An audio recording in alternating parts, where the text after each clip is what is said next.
Hi, ഇന്ന് നമ്മളോടൊപ്പം ഉള്ളത് സ്കൈഹോക്ക് വഴി ടോഫൽ ക്രാക്ക് ചെയ്ത കാർത്തിക്കാണ്. കാർത്തികിനെ നമുക്ക് വെൽക്കം ചെയ്യാം. ഹായ് കാർത്തിക്. ഹായ്.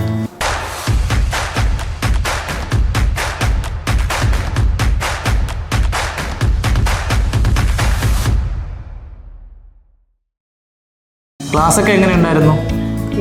ടോഫലിൻ്റെ ക്ലാസ് എന്ന് പറയുമ്പം ഇവിടെ നല്ല ക്ലാസ് ആയിരുന്നു. ഇപ്പം എനിക്ക് ടോഫൽ എക്സാമിൻ്റെ ഒരു സ്ട്രക്ചർ എനിക്ക് ആദ്യം കറക്റ്റ് അറിയത്തില്ലായിരുന്നു. അപ്പം അത് തുടക്കത്തിൽ എക്സാമിൻ്റെ സ്ട്രക്ചർ കറക്റ്റായിട്ട് പറഞ്ഞു തന്നിട്ടാണ്. പിന്നെ മൊത്തം പ്രാക്ടീസ് ആയിരുന്നു. ഇംഗ്ലീഷ് നമുക്കറിയാം, എന്നിരുന്നാൽ പോലും അത് പ്രാക്ടീസ് ചെയ്തിട്ടേ ചെയ്യാൻ പറ്റുള്ളൂ. അപ്പം നല്ല പ്രാക്ടീസ് കിട്ടിയായിരുന്നു. അപ്പോൾ അതുകൊണ്ട് ക്ലാസ് ഓക്കെ ആയിരുന്നു. കാർത്തികിൻ്റെ എക്സാം എങ്ങനെ ഉണ്ടായിരുന്നു? വിചാരിച്ചതിനെക്കാട്ടി ടഫായിരുന്നു അതോ? അല്ല, എക്സാം സിമ്പിളായിരുന്നു. നമ്മൾ കൈയോക്കിൽ ഇപ്പം പഠിപ്പിക്കുന്നത് ആ ഒരു പ്രാക്ടീസ് കിട്ടുന്നത് കൊണ്ട് എക്സാം വലിയ പാടായിട്ടൊന്നും തോന്നിയില്ല. ഇവിടെ ചെയ്യുന്ന പോലെ ആയിരുന്നു, കുഴപ്പമില്ല. എന്തുകൊണ്ടാണ് IELTS ചൂസ് ചെയ്യാതെ ടോഫൽ ചൂസ് ചെയ്തത്? എനിക്കിപ്പം ജർമ്മനി പോകാനായിട്ട് ഞാൻ ഇപ്പോൾ മാസ്റ്റേഴ്സ് എടുക്കാനാണ് ജർമ്മനി പോകുന്നത്. അപ്പം അവിടെ ഇംഗ്ലീഷ് ഡോട്ട് യൂണിവേഴ്സിറ്റികളിൽ ഇംഗ്ലീഷ് പ്രൊഫഷൻസി ടെസ്റ്റുകൾ നമ്മൾ ക്രാക്ക് ചെയ്യണം. അപ്പം എനിക്ക് IELTSൻ്റെ ഒരു എക്സാം പാറ്റേണിനെക്കാട്ടിയും കുറച്ചും കൂടി ഇൻട്രസ്റ്റിംഗ് ആയിട്ട് ടോഫൽ തോന്നി. അപ്പം അതുകൊണ്ടാണ് ഞാൻ ടോഫൽ എടുത്തു പോകാമെന്ന് വിചാരിച്ചത്. ഇപ്പോൾ കാർത്തിക് ജർമ്മനിയിലാണോ പോകാൻ ഉദ്ദേശിക്കുന്നത്?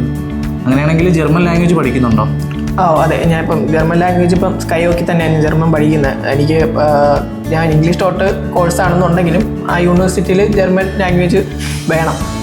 മാത്രമല്ല അവിടെ പാർട്ട് ടൈം ജോബും കാര്യങ്ങളൊക്കെ എടുക്കാൻ വേണ്ടിയിട്ട് ജർമ്മൻ ഒരു റിക്വയർമെൻ്റ് ആണ്. അപ്പം അതിനുവേണ്ടി ഞാൻ ജർമ്മൻ പഠിക്കുന്നുണ്ട്. അപ്പോൾ ഈ ഇൻടേക്കിലേക്കാണോ ജർമ്മനിയിൽ പോകാൻ ഉദ്ദേശിക്കുന്നത്? അതെ, ഞാൻ ഈ വിൻ്റർ ഇൻടേക്കിൽ പോകുന്നു. അപ്പോൾ ഓക്കെ, എന്തായാലും ഓൾ ദി ബെസ്റ്റ്.